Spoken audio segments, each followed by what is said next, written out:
Well, it's happening. The DOJ just launched a grand jury investigation into the Russiagate hoax. Tulsi Gabbard made the referral. Pam Bondi signed the order, and now top intel officials could face real consequences. Let's break down everything we know so far. All right, so the DOJ has officially confirmed it is moving forward with a grand jury probe into the conspiracy that linked Trump to Russia during the 2016 election.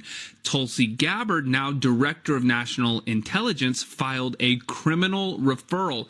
She says there was a coordinated effort to undermine Trump's candidacy and subsequent presidency.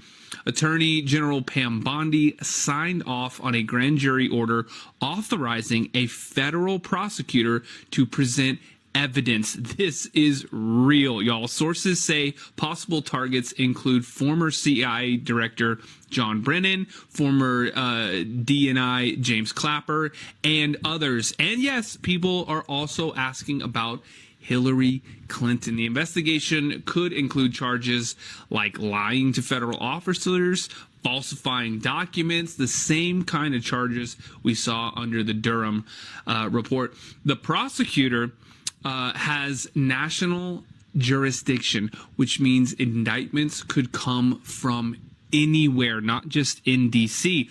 This isn't just about justice for Trump. This is about exposing the network that weaponized intelligence to take down a sitting president and lied to the American people to do it. Democrats pushed a fake narrative for years. Now they might have to finally face the music. Tulsi Gabbard, Pam Bondi, and the new DOJ are doing what the old one wouldn't, holding the deep state accountable. Russiagate isn't a conspiracy theory anymore.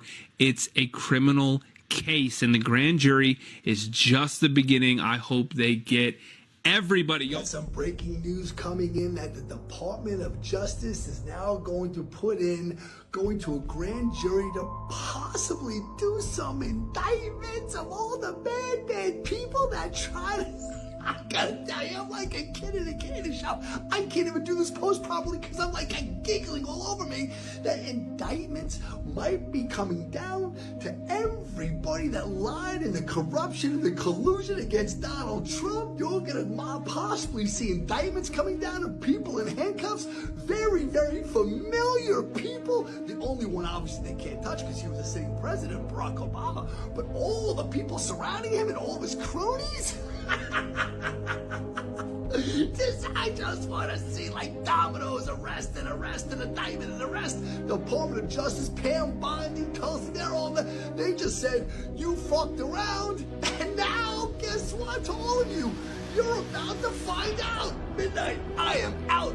1, 2, 3, long live the Republic, long live the motherfucking United States of motherfucking America. Woo! Where's all those Trump supporters at? You smell that?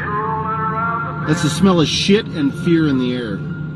These Democrats are shitting their pants. Did you hear what Pam Bondi just did? She just turned over all the evidence she got from Tulsi Gabbard over to a special prosecutor in southern Florida, not Washington, D.C. I smell treason in the air, and they're all going to prison. Retribution is coming. Get ready, Democrats. Your future doesn't look very bright. This is the real reason the liberal entertainment news companies can't tell you the truth about the Obama crime spree. And I can only conflate their silence or attempts at misdirection as one thing, is they're afraid to tell the truth, because if they tell the truth, they'll have to remind the American people that over those 4 years, both during President Trump's election, after the election, and in the years of President Trump's first administration, they furthered the lie. They printed what the deep state actors in the intelligence community and the John Brennans and James Clappers of the world told them to print. Some even won Pulitzer Prizes for it.